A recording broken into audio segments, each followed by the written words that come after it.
If you are like most people, I know you have probably poured the water from boiled potatoes or vegetables straight down the drain without thinking twice. I did exactly the same for years, and I believed it was nothing more than dirty cooking water that had no value at all.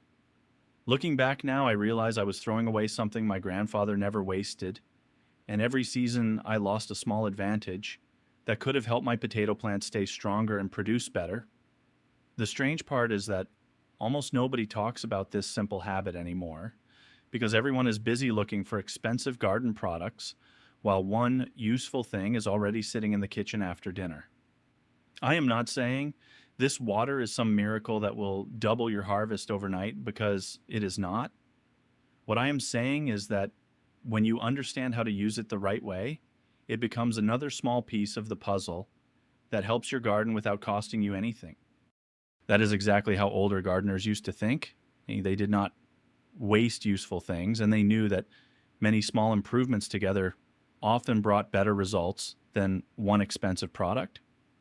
Today, I want to share exactly how I use this water around my potatoes, and just as important, I will tell you the mistakes that can quietly damage your plants if you are not careful. Most people hear this idea once and immediately make the biggest mistake. They carry the hot pot outside and pour the boiling water directly onto the soil. That can stress roots and damage the life in the soil that works every day to help your plants grow. Others save the water, but forget that it contains salt because they season the vegetables while cooking. Salt is something your potato plants do not appreciate, and using that water again and again can slowly create problems that are difficult to notice until the leaves begin to suffer. There is one simple rule that changed everything for me, and once I started following it, I never worried about making those mistakes again. In the next part, I will show you exactly what kind of cooking water is worth saving, which one should always be thrown away, and why this small difference decides whether your potatoes benefit from it or pay the price instead. When I first started keeping this cooking water, I thought every batch was the same. But after a few seasons, I learned there is a simple difference that matters much more than people think. The only water I save is the water from vegetables or potatoes that were cooked without salt. That is the first rule I never break, because once salt gets into the soil over and over again, it begins to work against your plants instead of helping them. I know some people say one small amount does not matter, but I prefer not to take that chance because there is an easier way. If I know I want to save the water for the garden, I simply cook the potatoes without adding salt and season them later on the plate. It takes no extra effort and it gives me something useful instead of something I have to throw away. The second thing I always do is let the water cool completely before carrying it outside. I never rush because warm soil is one thing, but hot water is another. Potato roots are alive, and the tiny living organisms in the soil are working every day, whether we see them or not. I do not want to disturb them with unnecessary heat. Once the water reaches room temperature, I carry it to the garden and use it the same day if possible. I do not like leaving it for several days because fresh water is always the better choice. Many years ago, an older gardener showed me this habit, and he smiled when he saw me pouring perfectly good vegetable water into the drain. He told me that the water had picked up a small amount of natural starch and nutrients while the vegetables were cooking. He never claimed it was a magic fertilizer, and neither will I. He simply said that if nature gives you something useful for free, you should learn how to use it wisely instead of wasting it. That advice stayed with me much longer than I expected. Most people make another mistake here because they think if one bucket is good, then 3 buckets must be even better.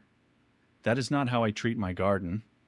I use this water only as part of my normal watering routine and not every single time. My potatoes still receive plain water whenever they need it because balance is more important than excess. In the next part, I will show you exactly when I use this cooking water during the growing season because timing makes a much bigger difference than the amount you pour onto the soil. Over the years, I discovered that using this water at the right moment is much more important than using a large amount. I never pour it on the garden just because I have it.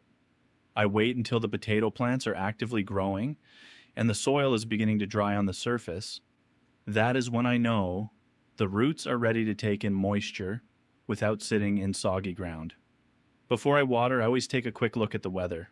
If heavy rain is expected later that day or the next morning, I simply keep the cooking water for another meal or pour it onto the compost instead because nature is already going to provide enough moisture. There is no reason to drown the plants. Many people forget that potatoes like steady conditions much more than sudden changes. Soil that stays too wet for too long can create problems that no free kitchen trick will solve. Another habit that has served me well is watering the soil instead of the leaves. I slowly pour the cooled cooking water around the base of each plant and let it soak into the ground where the roots can reach it. I never splash the stems or cover the leaves because that does nothing useful and can encourage unwanted problems when the weather is humid. An older neighbor showed me this years ago, and he always said that water belongs in the soil, not on the leaves. I still remember those words every time I carry a watering can through the garden. There is another mistake that almost nobody notices until later in the season. Some gardeners use cooking water every single week because they think more must be better.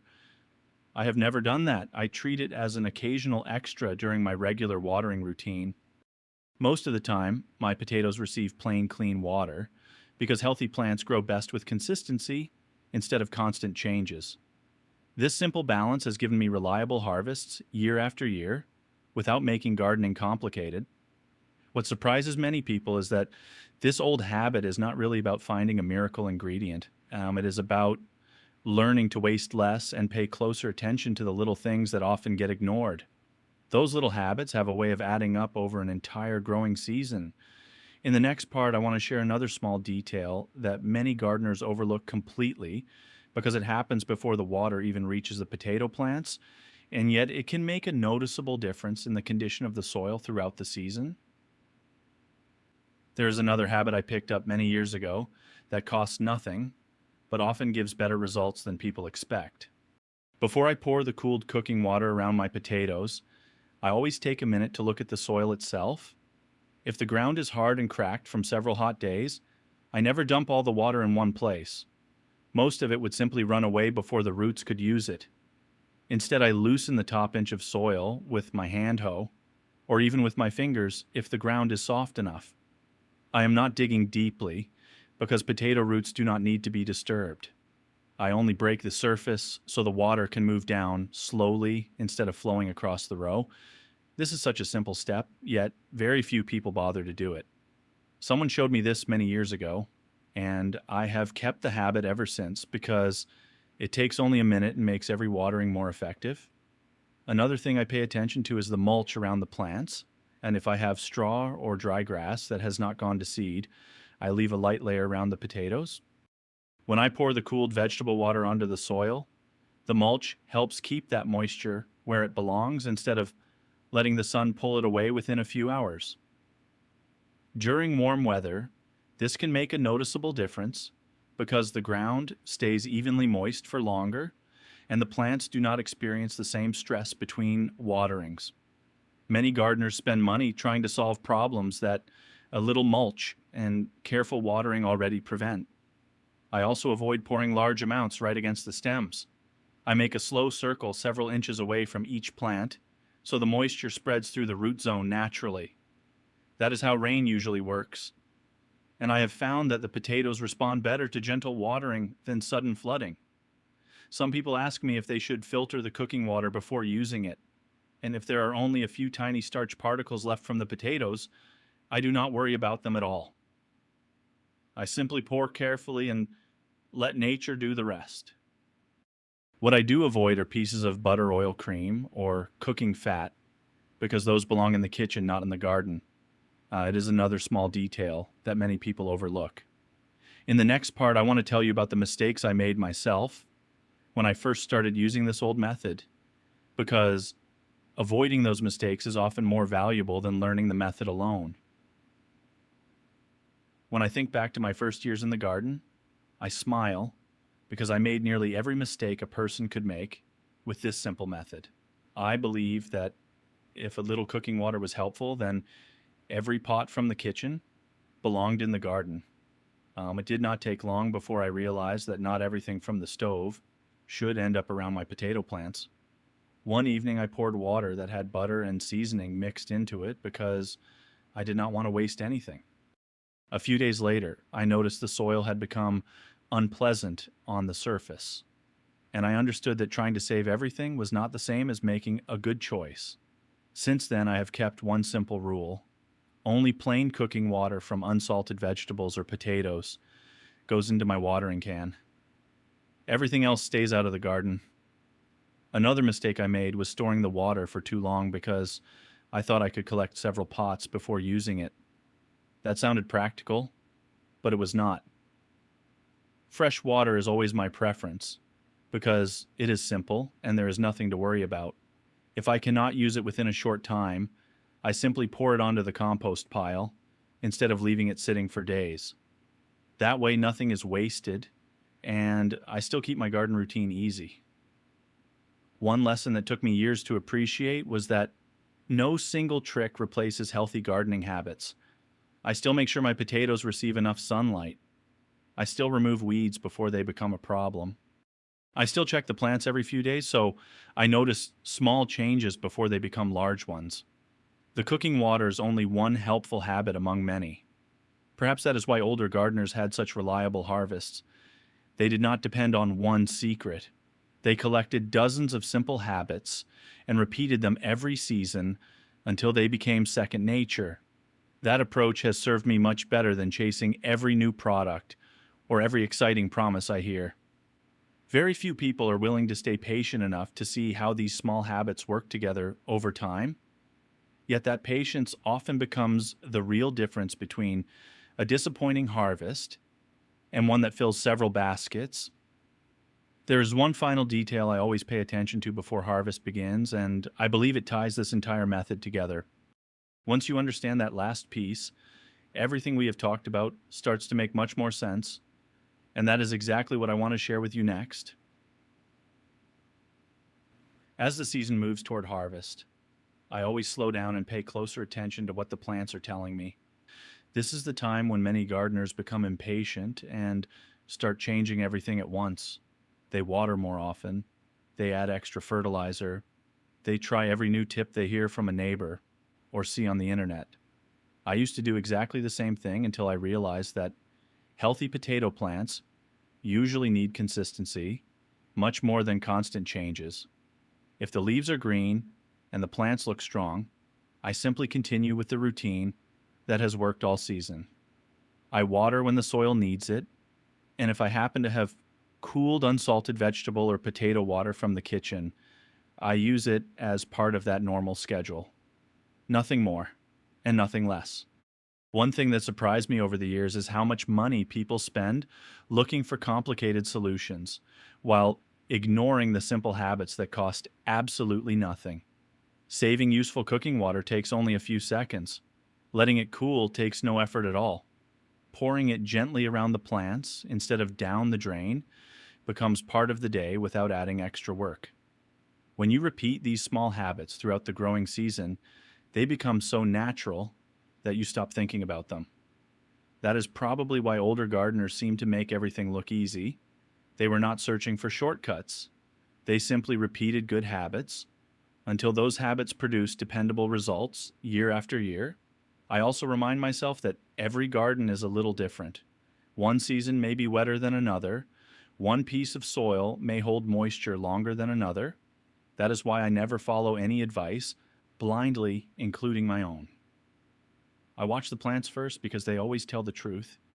If the soil is already moist, I wait. If the weather is dry, I water. If I have plain cooled cooking water, I use it.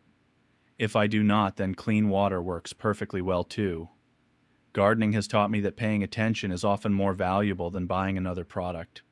Before we finish, there is one last thought I would like to leave with you because it has changed the way I look at both gardening and everyday life.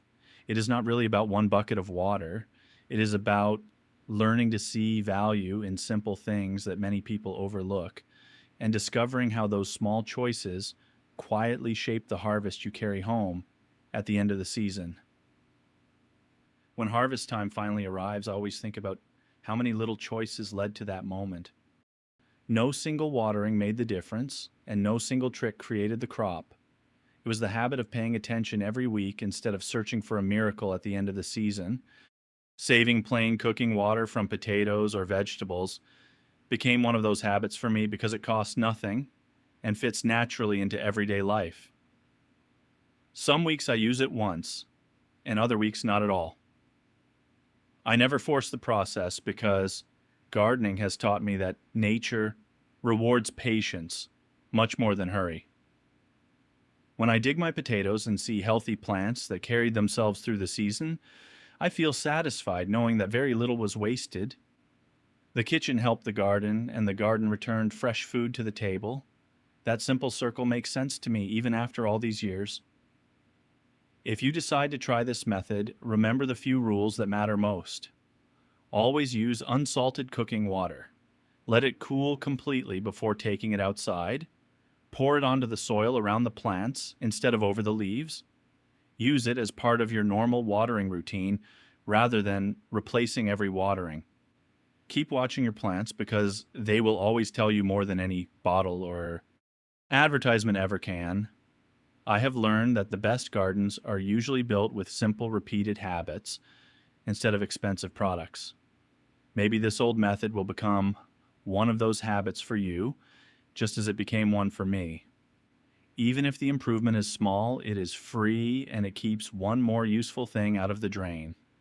That alone is worth remembering. I hope the next time you cook potatoes or vegetables, you pause for a moment before emptying the pot, because you may be holding something your garden can still use.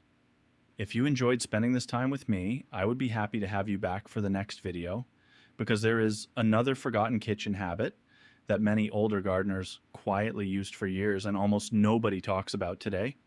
I think you will be surprised by how simple it is and how easily it fits into the same practical approach that has helped me enjoy gardening season after season without making it complicated.